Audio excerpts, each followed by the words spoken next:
सद्गुरु श्री ब्रह्म चैतन्य महाराज गोंदवलेकर, इनका प्रवचन 19 फरवरी। नामस्मरण में लीन रहना सरल मार्ग है। एक नारी को ससुराल में नामस्मरण करना मुश्किल था, क्योंकि ससुराल के लोगों को ये बात पसंद ही नहीं थी। मैंने उससे कहा, यदि मक्खन चुराकर खाने की आदत रखी तो भी उसका परिणाम शरीर पर दिखाई पड़ता है। वैसे ही किसी से पता न चलते हुए नामस्मरण यदि किया तो भी उसका परिणाम होता ही है।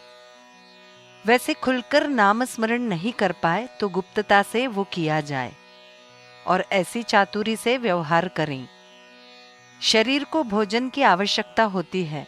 किसी कारण से जब मुंह से भोजन नहीं कर पाते हैं तो अन्न के लिए नलिका का उपयोग किया जाता है और नलिका द्वारा अन्न द्रव्य पेट में डाला जाता है। फलतः पेट में वो जल्दी पहुंच जाता है। वैसे ही भावना की नलिका से यदि नामस्मरण किया जाए तो वो जल्दी असर करता है। एक मनुष्य बैलगाड़ी से यात्रा करते हुए बीच में ही गिर गया। एक सज्जन ने उसे उठाया और वो उसे अपने घर ले गया, कुछ इलाज किए। वैसे ही हमें भी नामस्मरण में लीन हो जाना चाहिए, तन्मय हो जाना चाहिए।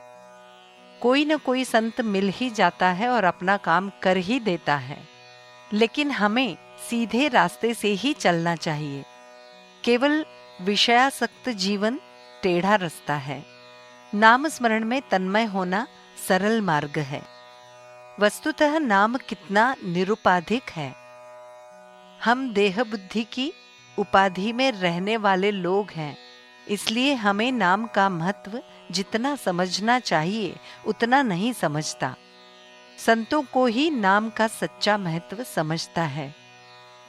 विदेश, इंग्लैंड, जर्मनी, फ्रांस आदि देश यहाँ से बहुत दूर है। उन देशों में जो लोग हो आए हैं उनसे हम वहाँ की कई बातें सुनते हैं। वहाँ पैदल नहीं जा सकते क्योंकि वे देश बहुत दूर है, और यदि मोटर आदि किसी सवारी से हम जाना चाहें तो भी बीच में बड़े बड़े सागर हैं। तब पैरों को श्रम न होते हुए हमें डूबने से बचाकर समुद्र जल का पैरों को स्पर्श भी न कराते हुए सागर पार कराकर ले जाने वाला जहाज होता है। उसी प्रकार भगवान के पास ले जाने वाला जहाज नामस्मरण है। भगवान कैसा है ये हमने देखा नहीं है, किंतु संत उन्हें देख चुके हैं और उन्होंने उसका वर्णन किया है। यदि हम चाहेंगे कि हम अपने परिश्रम से उससे मिलेंगे तो वो संभव नहीं। इसके अलावा बीच में बड़ा भवसागर है। ऐसी स्थिति में यदि हम नाम को ही मजबूत पकड़ रखें, अर्थात नामस्मरण में तन्मय हो जाएं, तो भगवान के पास सुख से पहुंच जाएंगे। हमने देखा है, व्यवहार में एक ही आदमी के कई नाम होते हैं। यदि उन नामों में से किसी भी एक नाम से हम उसे पुकारें तो वो हाँ जी कहता है। उसी प्रकार ईश्वर को किसी भी नाम से पुकारा जाए तो भी वो हमें जवाब देता है।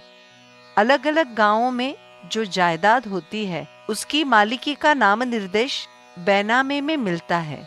वैसे ही सर्वव्यापी भगवान की प्राप्ति उसके नाम से होती है। सचमुच नाम कभी भी नष्ट न होने वाली जायदाद है। हम सबको ऐसा समझना चाहिए कि मैं भगवान के लिए हूं और नाम में तन्मय रहना चाहिए।